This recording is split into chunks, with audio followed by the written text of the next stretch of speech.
Listen, what is happening right now?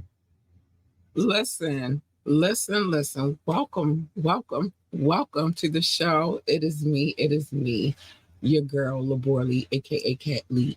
And You have now turned into Ambitiously the podcast.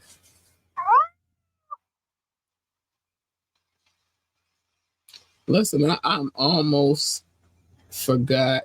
Oh, I reached my goal today on the walking tip. Anyway, I almost forgot to throw myself on the screen for 2 seconds.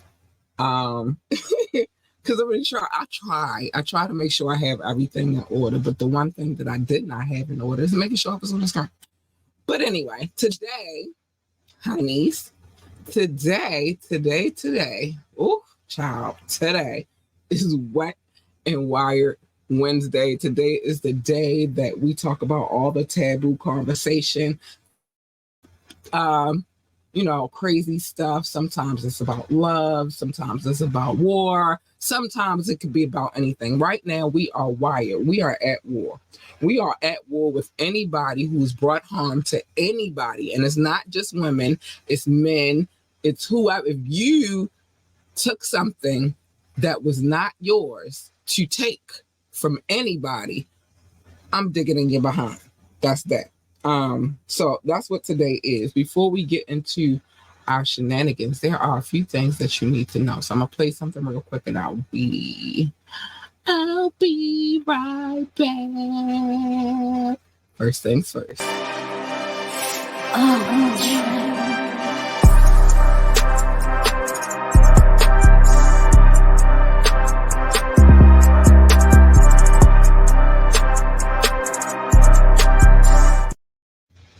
Listen, so we're back. So basically, if you're looking for any of the above interviews, you have suggestions, you want to submit your music for your freestyle for the freestyle competition for Thorough Thursday.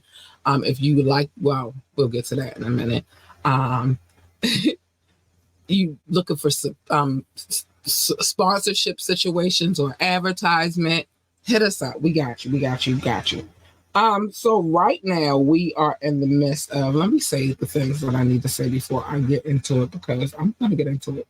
Join the conversation, drop a comment, call in or text. The numbers 443-850-4828, 443-850-4828. And don't you try to call that number after the show is over. That is the phone for the show and the show only. Or you could ask me to drop a link, and I might, as long as you're on your best behavior. I'm just saying. I don't need all the shenanigans. I don't want to see your wee. I don't want to see none of that. So don't bring it here. The email address, contact at ambitiously the podcast at G. I'm sorry, I'm giving y'all the old address. Contact at ambitiouslyent.com. Contact at ambitiouslyent.com. And also remember to like, share, and subscribe to this podcast. We need every like, every share, and every subscription. I like to show y'all love. So if you drop a comment or you show some love, I'll be able to show you love back. So that's that. So I'm getting all discombobulated right now because this whole, and I'm trying to get my case back up and popping. This whole situation with Diddy, this whole situation with Diddy, it's like it's become worse and worse for him. But in my opinion, if you did these things, and I'm not the court of law, I'm not passing my judgment because I don't know if he did these things. Right now, we're at the stage in life where we are just, talking about the court cases. I'm reading from the court documents, and we're having a conversation about it. It's very interesting. But as I was going through this, as I'm going through this phase, and this is the third case, and then we got the fourth one, and then we'll move on to Epstein and Ghislaine. But for right now, we're gonna focus on what we came here to talk about tonight, which is the Take That situation. And as far as these court documents are concerned, he took that. So we're going to get into it. But before we get into it, and as we go along, it'll make, well, maybe we should start with the case first, and then I can give you my whole synopsis. I don't know. We're going to get into this case first. So last time we spoke, we had just finished having a conversation about the people who are involved in this suit, which is Diddy. Hold on, let's tell you. Okay.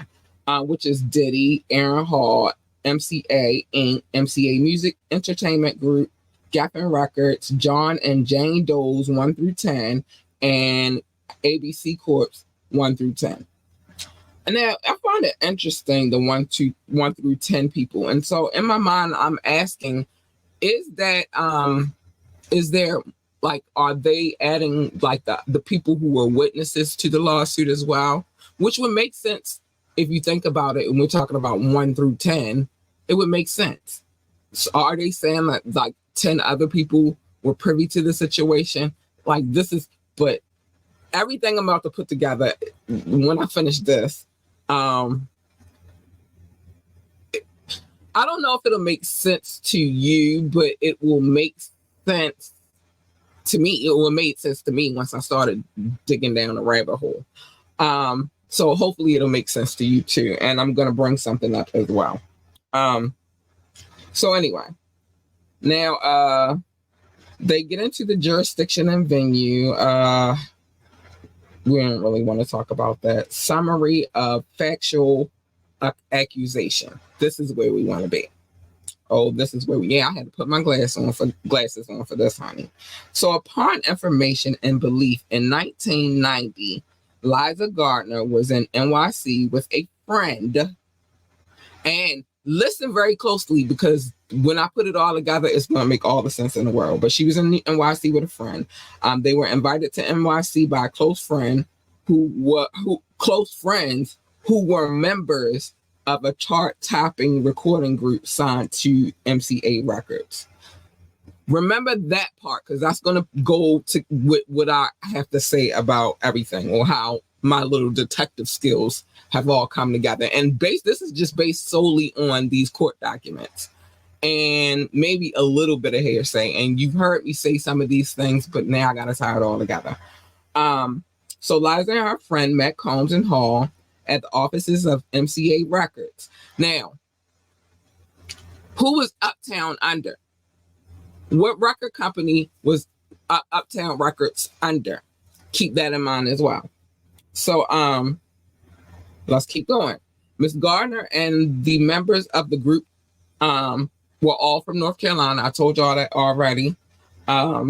They were all from North Carolina. That was summarized in the beginning of this case. Liza and her friend met Combs and Hall at the offices of MCA Records for an event hosted by MCA Records. Combs and Hall were very flirtatious and handsy with Liza and Gardner and her friend, offering them drinks throughout the night. Towards the end of the night, Liza and her friend were invited to Combs and invited by Combs and Hall back to Hall's apartment for an after party. While at Hall's apartment, Liza was offered more drinks and was coerced into interacting with Diddy on a physical level. I'm trying to reword how I say these things because, YouTube don't play. After Combs finished doing his business, Liza laid in the bed, shocked and traumatized. So that was not a good experience for her. As she was in the process of getting dressed, Hall barged into the room, pinned her down, and forced Liza Gardner to also interact with him on a physical level. After Hall finished doing what he did to Liza, taking Liza's stuff from her, he quickly... Okay, all right, I'll see that after this show. She quickly got dressed and ran out of the Hall's house. Her friend left shortly after. Liza's friend shared with her that, she had been through the same thing and had been forced to interact with Combs and Hall in another room. Upon information and belief, when Combs finished with Liza Gardner, he and Hall switched, and they commenced to doing what they did to Liza's friend. Doing what they did to Liza to her friend. Combs was okay. So her friend. A couple of days later, Combs came to her home where Liza Gardner and her friend were staying. He was irate and began assaulting and choking Liza to a point that she passed out. Combs was searching for Liza's friend because he was worried that she would tell the girl that he was with at the time what he and Hall had done. Keep in mind, this all starts in 1990. So let me make it very clear when all of that happened. So all of this started in 1990, right? And I think I've read all of these parts. I believe. Well, we're going through cause of action, actually. So that's what happened. That's what she's saying happened. He looked for her and her friend. He choked her out. He looked out for her friend, but he couldn't find her because he was probably going to do the same thing to her a couple of days later. So he was searching for her friend. Damages. After the incident, Liza informed her close friend and family about what had occurred. Over the years, I told y'all she sought medical treatment to heal from the trauma visited upon her by Combs and Hall. First cause of action, battery. That's the first one. Second cause of action, assault and assay. Third cause of action, negligent infliction of emotional distress. Let me make sure I got everything, the notices to the court and all that good stuff. We're not going to go through all of that. So let's get into the first cause of action first. So Liza Gardner incorporates by reference all preceding paragraphs and realleges them as if set forth fully herein. Defendant committed battery against Liza when they penetrated Liza Gardner and physically assaulted her. That would be Combs, not Hall. Hall didn't go looking for her. Diddy did, is what this document alleges. Defendants intentionally and without her consent attacked Liza to satisfy their own desires. Under all circumstances, the defendant's physical contact with Liza was offensive and wrongful. Defendants continued to attack Liza despite her attempts toward their actions. The defendant's conduct was the direct. Hold on, let me make this larger. Direct and proximate cause of Liza's past and future damages, including significant pain and suffering, lasting psychological and financial harm, loss of dignity, and invasion of privacy. The defendant's action constitute offenses as defined in Article 130 of the New York Penal Law, including but not limited to misconduct, physical. I don't want to say the word because I don't want to get in trouble, but misconduct, enforceable touching. The plaintiff claim for battery is thus timely under the Adult Survivors Act of NYC, CPLR 214-J. Assault, it would be the same thing, but it would really be him coming to her house, where she was staying at, to assault her. Not only the essay, but also the physical battery, the physical assault that he did when he came to her house. and infliction, negligent infliction of emotional distress. So Liza Gardner incorporates by reference all proceedings. And basically, she's saying this is what happened.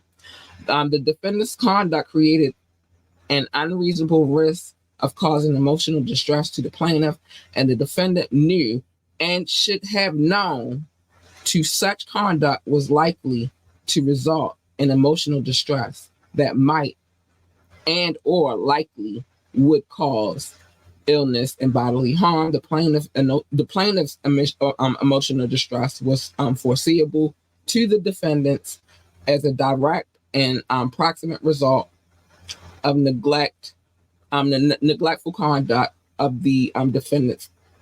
Neglectful conduct of the defendant. Plaintiff suffered and will continue to suffer severe emotional distress. The defendant's conduct was wanton,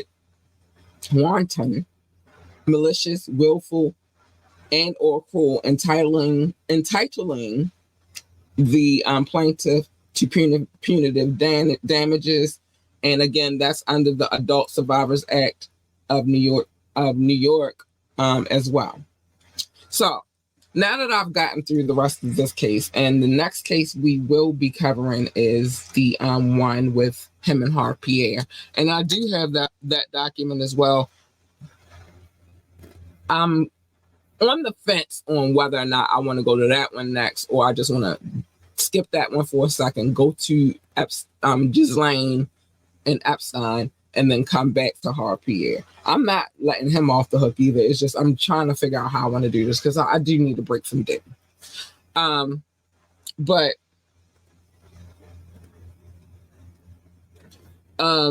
let me put it okay so I saw that message. But sorry, that was the DJ. He was letting me know what's up with the mix. But here's the thing, right? So there are so many places that you could go with this, but I like to stay factual. I like to stay on point from what we can actually prove with the documents that we have. And by the way, all of these documents I've decided to put on Coffee. So if you would like to go over there and view the documents for yourself, you will be able to. I'm sorry if y'all hear my dog in the background. She over there going crazy. So here's the thing. It's within all of these cases that I've read thus far, except for the Cassie one. No, not even except for the Cassie one, because some of these people tie into that one too. So if you remember back in the day in okay, let me start. So I know where I'm going to go with this first. Let's stay on this case and then I'll add all the other stuff in. So in the beginning of this case, they stated that they went to NYC to, they were invited by friends of theirs from North Carolina. Who was from North Carolina that could possibly be their friends that were on a, because I want to state it right. When we had no time, we could. That were on a, had just hit the charts. Okay, so this was 1990. They went there to hang out with their friends. Okay, so, who were members of a chart-topping recording group signed to MCA Records. Now, I told y'all I wanted y'all to remember that part because it's very vital to this case and where we're going with it. And it's vital to the other case as well. But their friends were from North Carolina. Who from North Carolina was on the charts at the time? Well, I did my research. And then doing my research, I'm going to pull this up real quick. Hold on. In doing my research, I don't want to use this one. I'll use this one. In doing my research in that situation, oh yeah, I saved it because I was like, y'all, I really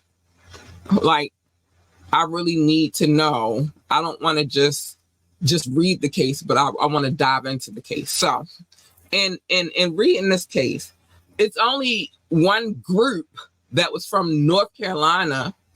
But here's the thing. In that case, they wrote that they were they had hit the charts.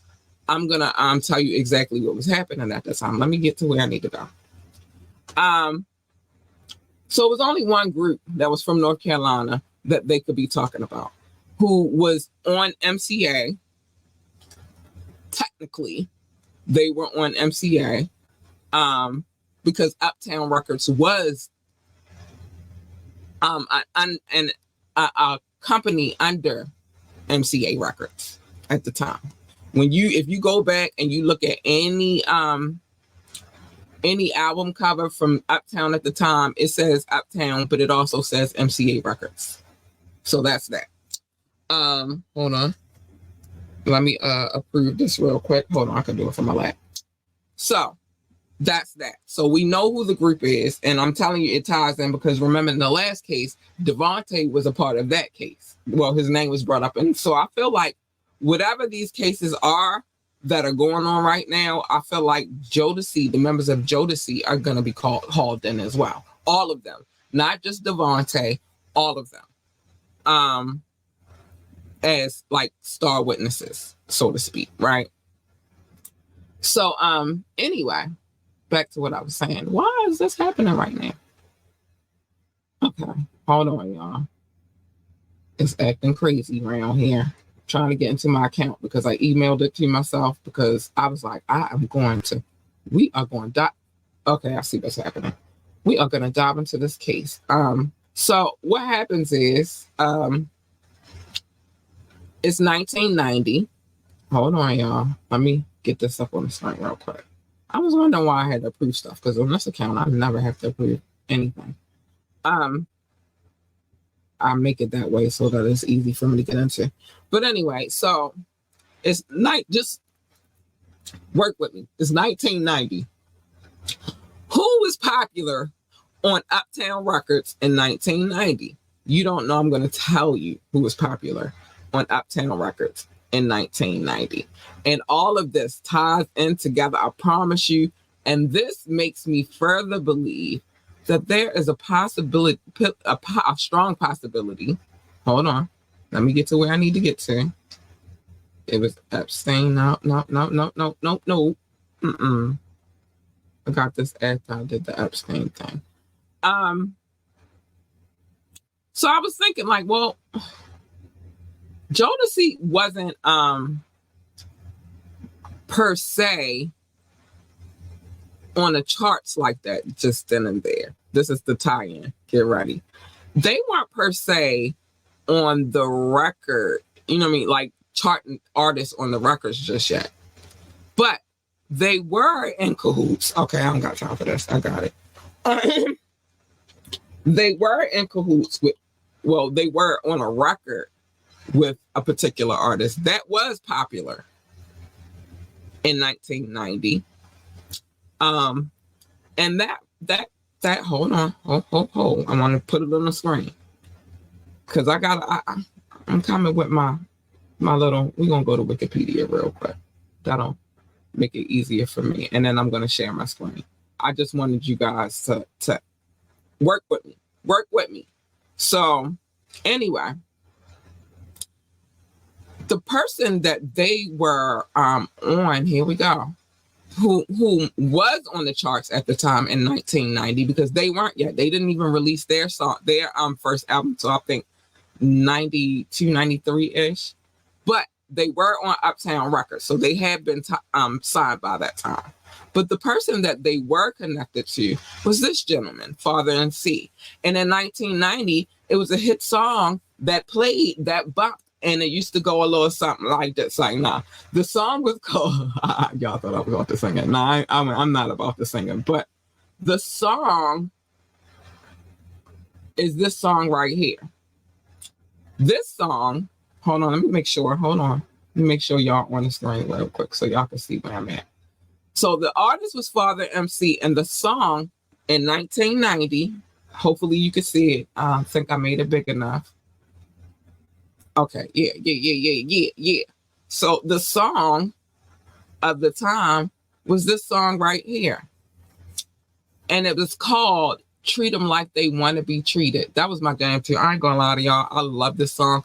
But as you can see on the screen, it says American hip hop artist Father MC, and features backing vocals KC and JoJo, Devontae Swing, and Mr. Delvin, members of a then up-and-coming R&B group by the name of Jodeci, and it was recorded for Father MC's debut album as well. So let's just tap into that real quick. Because we down this rabbit hole tonight.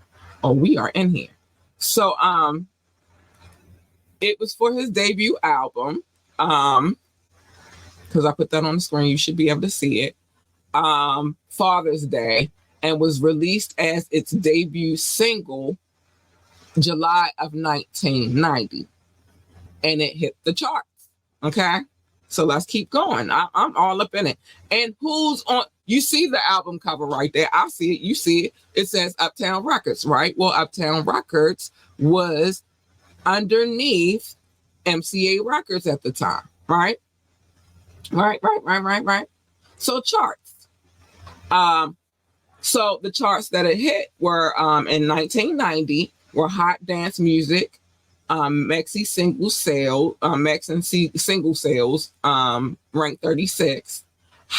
U.S. Hot R&B and Hip Hop single or tracks, it ranked on the charts number 14. U.S. Hot Rap singles charted number 1 in 1990. So there you go. That ties that in. I think everybody, that makes sense. Now, how it ties that in, like, I'm going to tie all of that in. So she said that they went to NYC to celebrate with their friends from North Carolina who were up-and-coming, a chart-topping group, who were members of a chart-topping recording group signed to MCA Records. MCA.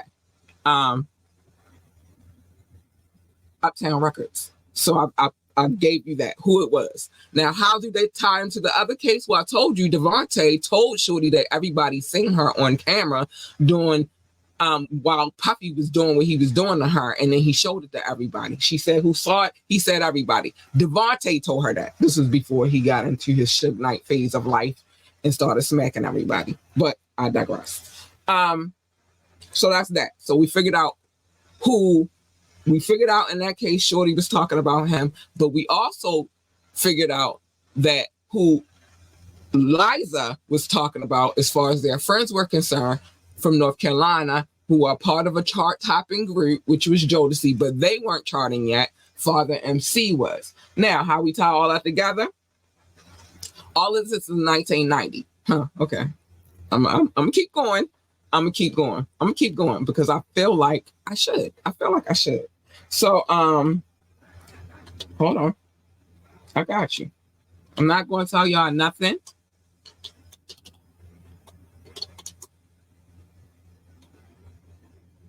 Hold on. I got you. Let's go here. Because I, like, in my head, we got a comment real quick. Let's check the comment. Oh, all right. Nah, it ain't that heavy. So, let's get into this. Because it's all, okay, good. It's on Wikipedia too. So, I'm going to share the screen again because I have to so that you can see where I'm coming from. So, that stampede that happened at City College in NYC. Share my screen again. Hold on. I need y'all to see the facts. Let's go here. So, let me put you on the screen real quick. Okay. So, the stampede happened in 1991, but there's one name, Hodge Cricket, there is one name that is synonymous. Now, we all know that Heavy D was a part of the situation. He was supposed to be performing that night. But there's another name that I want to pick out. Wait, I don't think they got her name in this. But it's in the court documents. Now, she's not in this case right here. She's in the other case. But it all made sense to me, right? So, so where we get to, the crowd then rushed the lobby and were able to break at least one glass door leading into the gymnasium lobby. The crowd then rushed the lobby and down the stairs that led to the gymnasium. 9 people were, taken from us, and a lot of other people were injured. But in this case, it wasn't just Diddy. it wasn't just Heavy D. They didn't mention Jessica on this docket, but Jessica is the person who was counting the money. You know who was counting the money at the time that this happened? Gene Deal. Gene Deal, if you don't know who Gene Deal is, Gene Deal was a bodyguard for Puffy for a long, long time. And he was also at this location working security for this event. And he tells the story. If you want to know, you can, on 29 other people were injured, by the way. Oh, here we go, right here. There we go, right there. Jen. Welcome, Jen, to the conversation. So let me show you where she at right here. So, welcome. So here we go. The ages were verified as his sister. No. That's not the right Jennifer. No, it's not even Jennifer. It's Jessica. Now let me go back to the other case. I'm gonna tell you her name, and what they call her was Stress Jess. That's what they call her.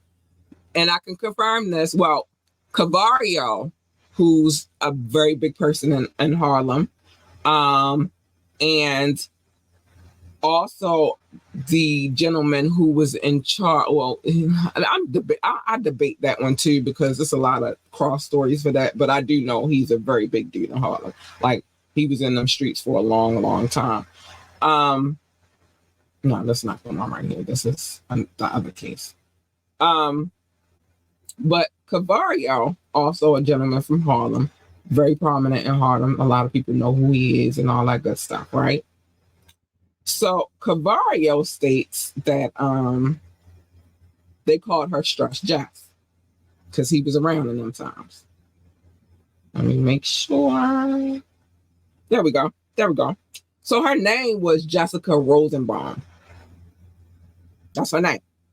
She was mentioned in the other case against Diddy with the young lady of the name of, hold on, let me get her name. What was her name? Dang. Her name was Joy Dickerson, right? So in Joy Dickerson's case, she mentions Jessica. She mentions Jessica Rosenbaum. So that puts all of them in the right place. Jessica Rosenbaum was a part of this stampede. From what Gene Deal stated, and you can go look it up yourself. I'm not making up stuff as I go along. This is what Gene Deal said. From what Gene Deal has stated, Jess was at the door taking tickets and collecting the money. She got scared because there were so many people there that she grabbed the money and closed the doors. And this is when that stampede began. That's what Gene Deal stated. Cavario also mentioned Jess, and he also stated that that's what he had heard, but he wasn't there, so he can't confirm exactly what happened. But he did say his girl was supposed to go there, and then that was the first time he had ever told her she couldn't go somewhere. So yeah, that was that.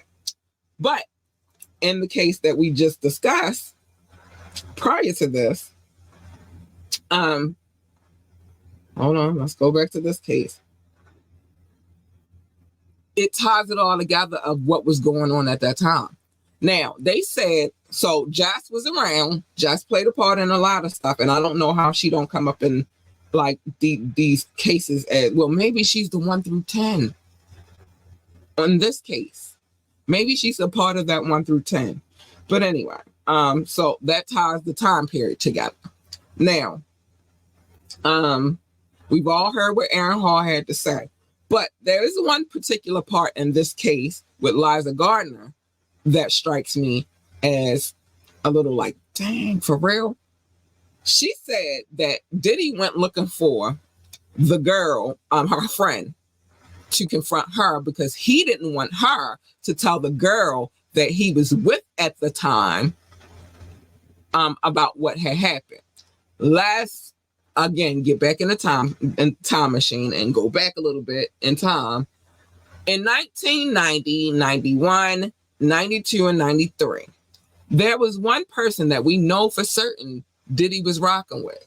For certain. And I know this because she was also the stylist for Jodeci, which is Misa Hilton, his baby mama, Justin's mom, right?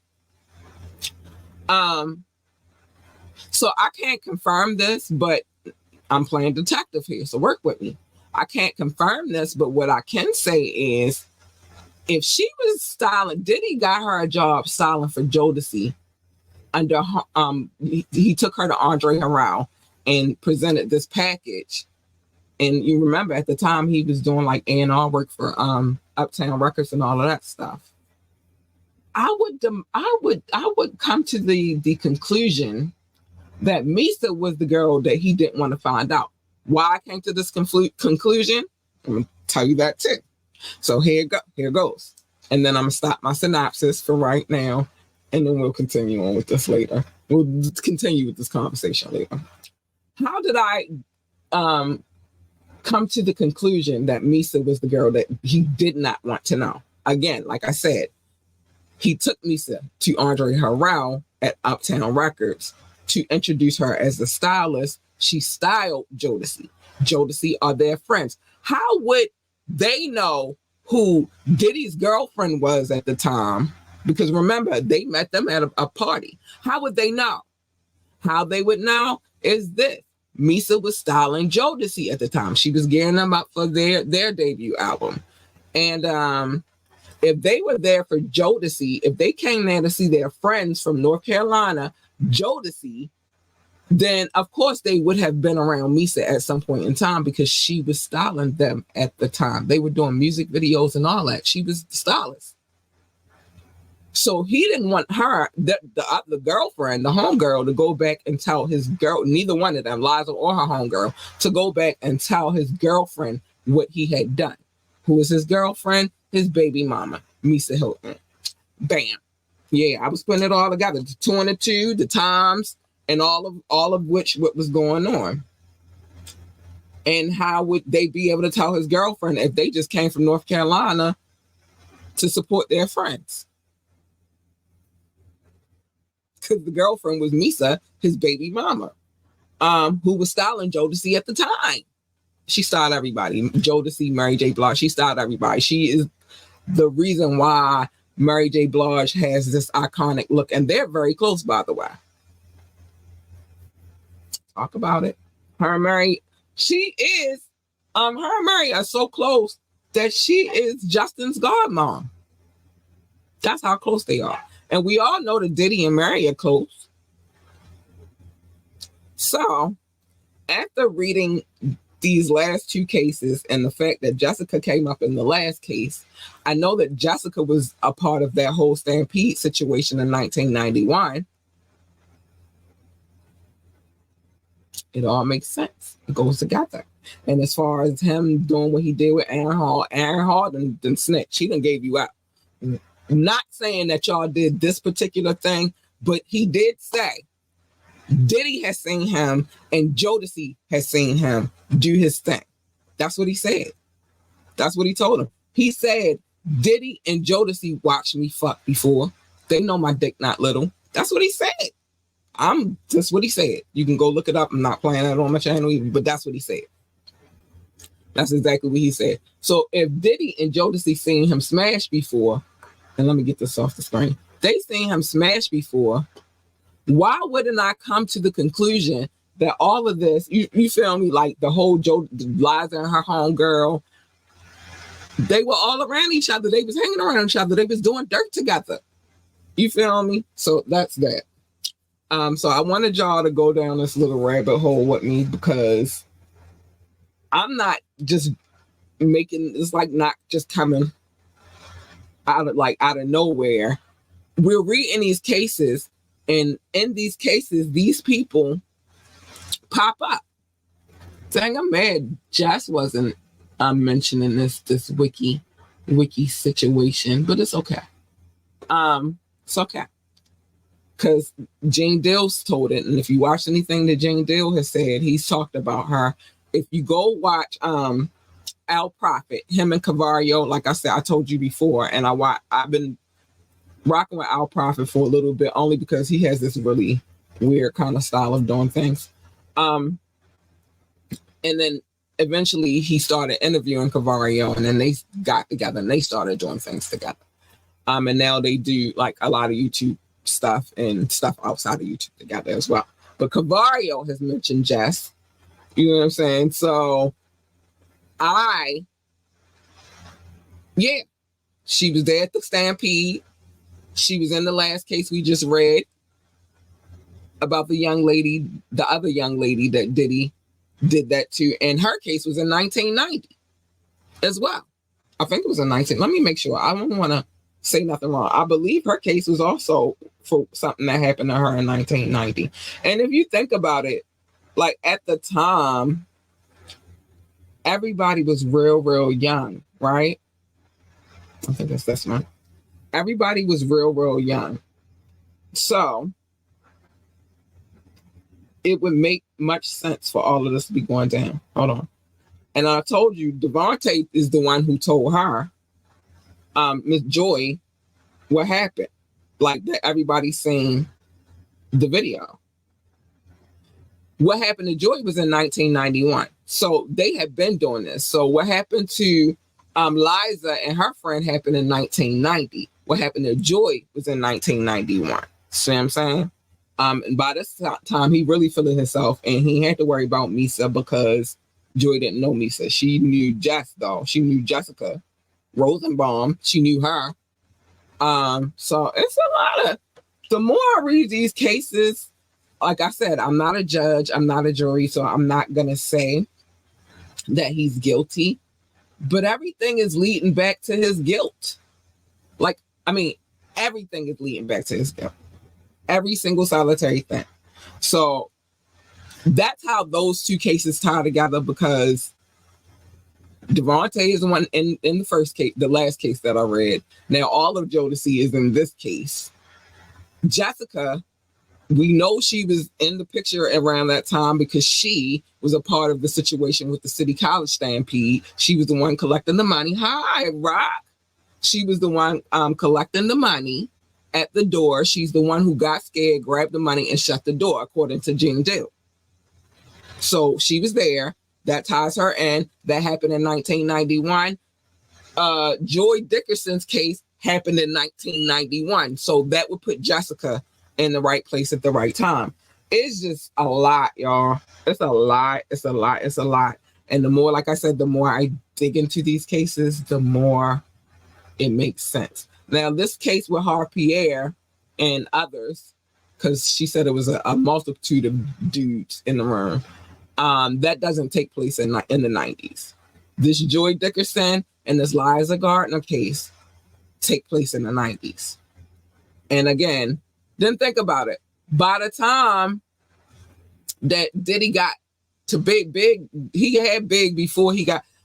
Let's find out what year did I'm gonna do this real quick, and then we're gonna get to the love notes. I want to find out what year did he get fired from Uptown Records. Hold on, I'm gonna find out because I'm nosy. Hold on, I'm going to find out. And I believe that was because Big was still, Big wasn't on yet. Hold on. Get this right. I might need my glasses. Don't judge me on my nerdy girl. Sometimes I need to see, especially on computers. I need to see, especially when I'm on these computers. This is how I look when I'm not on camera. Put my glasses on so I can see stuff. I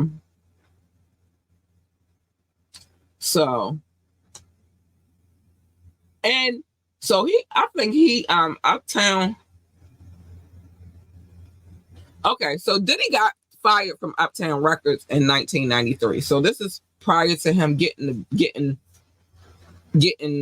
putting Big on. Because didn't Big's album drop? What year did Big's album drop? Hold on. We're gonna put all this together, honey. And you also gotta understand this when it comes to recording albums, it takes a while. It doesn't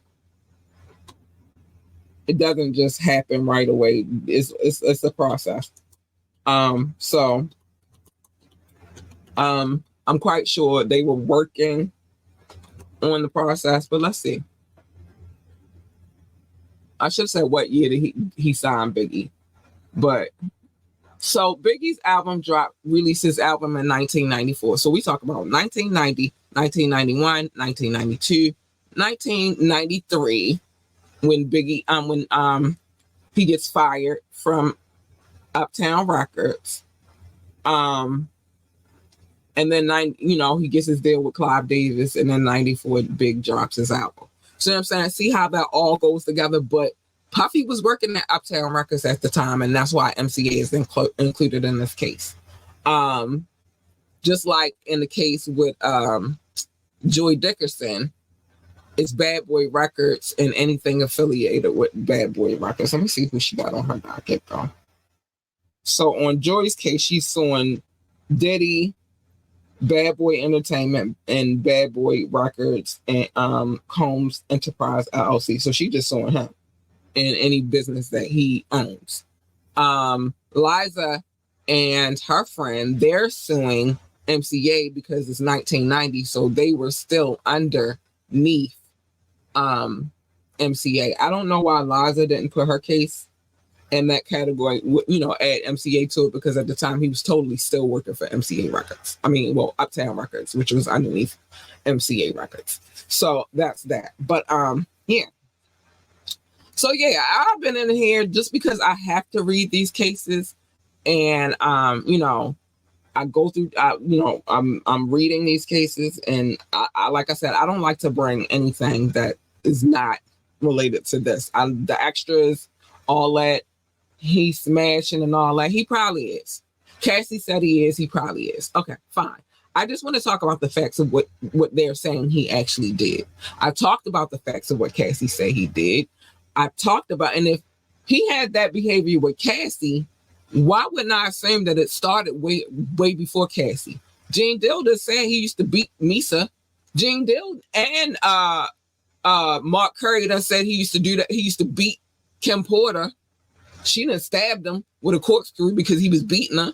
She was trying to get him off of her. But he said they was playing. That's how he explained the situation that happened to his own. So why wouldn't I believe this? I haven't seen anything that states otherwise.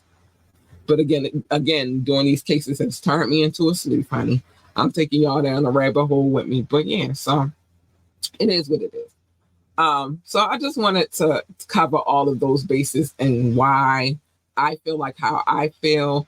We've gone through so far 3 cases, and all 3 cases give me the same behavior, repetitive behavior. And all 3 cases have detailed information on it. I don't know about this last one yet. I haven't gotten to the last one with the minor, but Cassie, Joy, and Liza, I'm just saying. So I wouldn't be surprised if in Joy's case, Devontae is called along with other witnesses. I wouldn't be surprised that if in Liza's case, that the whole group of Jodeci are called as witnesses as well, because they were the friends that they came to see from North Carolina. Okay. So that's that. So I gotta get to my love. I gotta get to my love. Man, it's just a bit much. So I'm gonna get my love, and then I'm gonna play something real quick, and then I'm gonna come right back. All right, but let me do my love real quick. Okay. Take that. The Take That puzzle. That's what I'm gonna call this. This is the Take That puzzle, and as we go along, the puzzle's pieces fit, and if they fit, you cannot acquit. This is not OJ, but listen, check this out. I want to get before I do that, I got to get this off the screen because it always blocks all my love and I don't like it. So these are my love notes. They're called love notes because Doc and I used to be going back and forth. He called them show notes. I'm like, no, it's love. And then we came to the compromise of calling it love notes. I don't compromise on a lot because I only do what makes sense to me. But that was one of them things. All right, I compromise. And we compromise. So it's all love. Thank you for all of the love. Shout out to my top 6, the United States, the United Kingdom, India, France, Canada, and Belgium. Thank you, specifically Brussels, and for France, specifically Paris. Thank you for all of the love. I love you guys so much. Thank you. Russia, Indonesia, Japan, New Zealand, Australia, Turkey, Switzerland, Germany, Mexico, Austria, Philippines, and Kenya. Hi, babies. I love you so much. Thank you. Pakistan, Romania, South Africa, Nigeria, Brazil, Netherlands, Singapore, Spain, Japan, Ireland, Nepal. I love you all. Thank you so much. Thank you. Thank you. Mauritius, Israel, Hong Kong, China, Poland, Tunisia, Venezuela, the Czech Republic, Portugal, and Morocco. Hi, honeys. I love you. Thank you so much. And last but not least, Ghana. Hi, babies. Thank you for the love. I appreciate you guys too, man. Thanks for the love. To all of those that come back and, come back and listen to the show again, thank you. I'm glad that you find the show interesting. And I love you so much. Thank you for the love. Shout out to anybody who's watched on Facebook or Twitch or YouTube as well. Unless you hit the like button or whatever, or drop a comment, I can't show you love properly the way I would like to. So hit the like button or drop a comment so I can show you love. Big shout out to Rock. Thank you for the love, baby. I appreciate you. I gotta play something real quick. I'll be right back.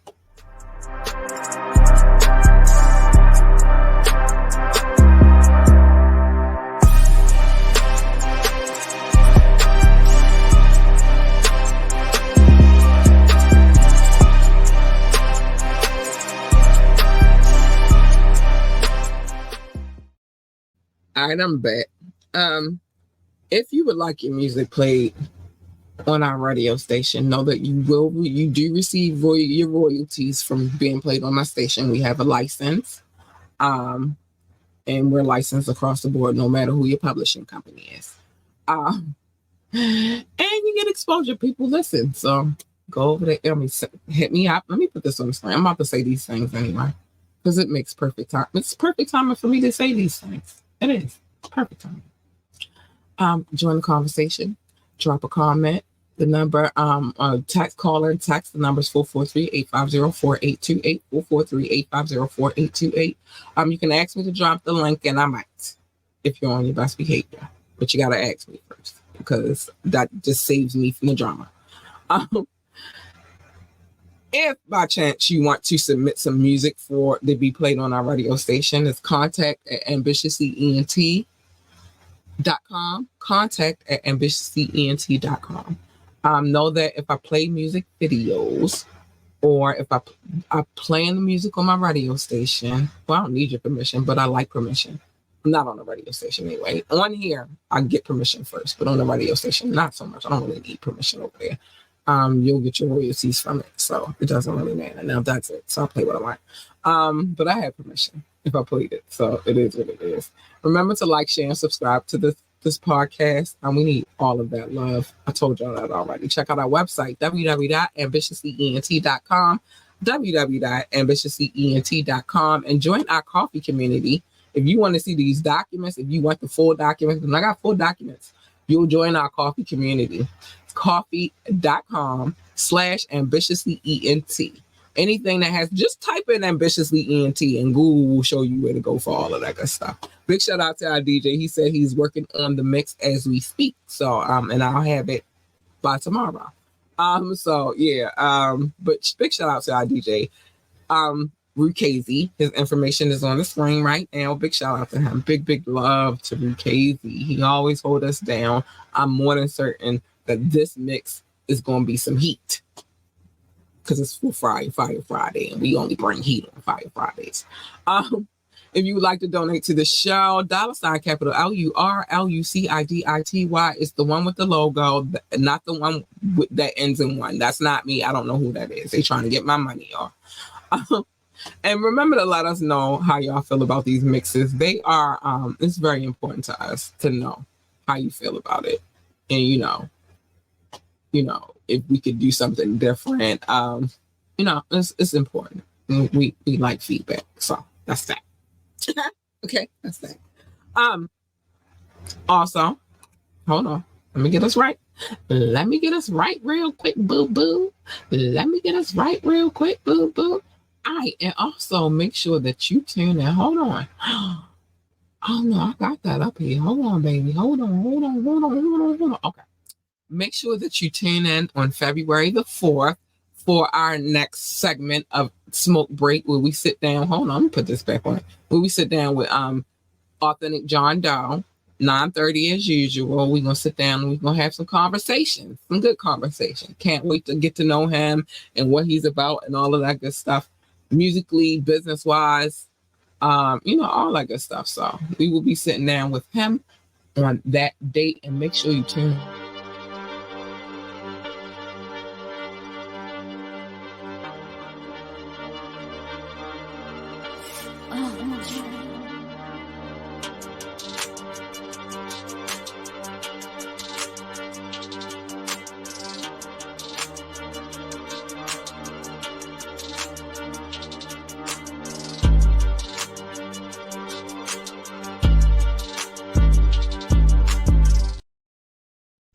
No, that would make all the sense of why Doja Cat acts the way she acts. I'll talk about that on Media My Day. But anyway, because we want to get beat, but I just got some information about Doja. And it makes perfect sense. Anyway, so yeah, make sure you tune into the radio station as well. I'm telling you, all you got to do is, let me put this back on the screen. All you have to do is, if you would like to tune into the radio station, if you would like to listen to the podcast, if you would like to watch the podcast, all you have to do, and I actually think I'm gonna put a YouTube page on the website specifically just for the YouTube, because we don't know what we're going to do over there, but whatever. But you can all check all of that out at www.ambitiouslyent.com. Okay. Check all that out over there. Keeping our buck, baby. Check all of that out over there. And since my partner in crime is not here, I'm gonna put this on the screen. Because he usually does it, but I'm gonna do it today. So yeah, that's that. Two things I gotta say. I say these things at the end of every podcast. Let me take that off. At the end of every podcast, because they need to be said. First things first. Hold on, baby. Let me get my mind right. First things first, mind your business. Everybody's business is not your business, except for on Media Mondays, where I tell you everybody's business. Sometimes I tell you people's business on on the tap in. Sometimes I'm definitely telling people's business on Wet and Wild Wednesdays. But other than that, mind your business. It's the safest way to live out here. It's just minding your business. It's easier that way. Minding your business, that is. Yeah, mind your business. But make sure you tune in for Media Mondays, the Tap In on Tuesdays, and Wet and Wild Wednesdays on Wednesdays. Make sure you do that. And also, we will be doing a Thorough Thursday this week, so tune in for Thorough Thursdays. I got new videos. I'm ready to plan. Let's go. New videos. The girl is pumped. Let's do that. Love your babies, hug your babies, encourage your babies, and make sure you tell your babies that they are the GOAT. Oh, I don't even like how I wrote that up there, but you know what I'm saying. Hold on, let me correct that. That ain't right. Oh, I'm so blind. Hold on, let's get this right. I don't like it. It gotta be on here the correct way. Okay. Bow. Bow. Bow. All right, now I'm comfortable.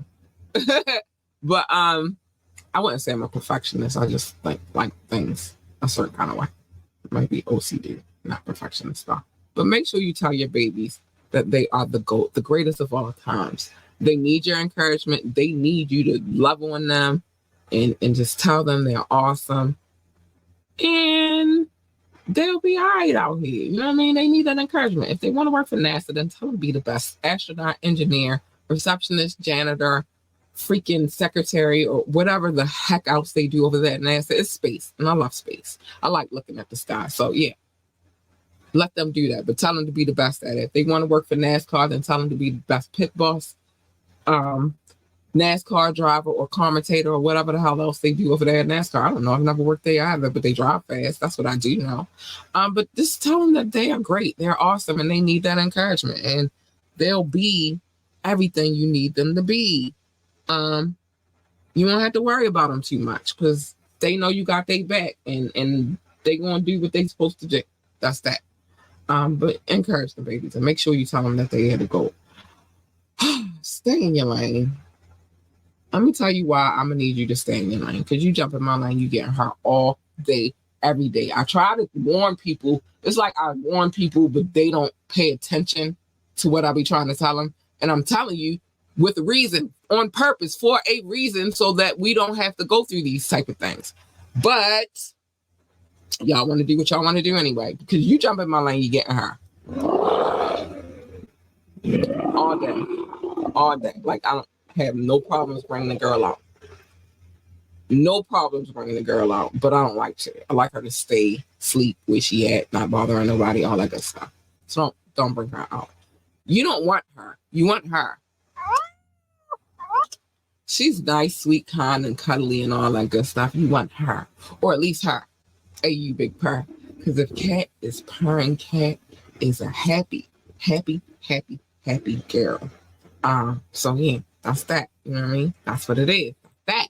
You know what I mean? You want you big purr. You want me to purr. You don't want me to be all vicious and stuff, or at least you want me to give you a little meow, but you don't want the first one at all. And what usually happens when you jump into somebody's lane is a collision. And who the fuck needs that? Nobody. So just stay in your lane. It's easier that way. Just stay in your lane. That's it. Stay in your lane. Don't jump in mine. And last but not least, every battle is not a battle to be fought. Some battles you gotta be like, all right, you got this. You got this. Have it, have it, have it, have it, have it. I'm not getting ready to do that with you. I'm not getting ready to do that with you. Ply said it. I ain't about to argue with you. You big man. Like, nah, I'm not doing that.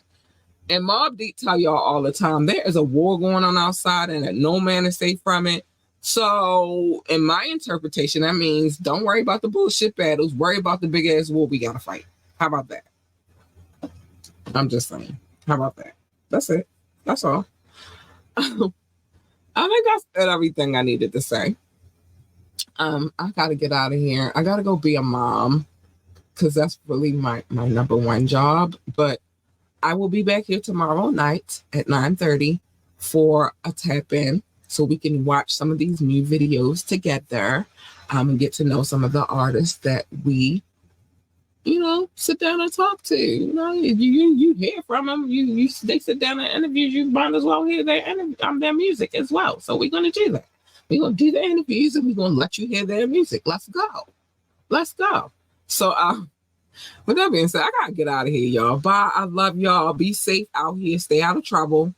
Mind your business, like I told y'all. Encourage your babies. Stay in your lane.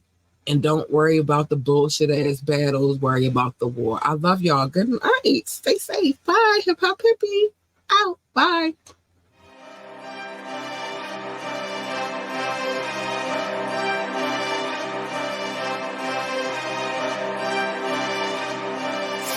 Oh,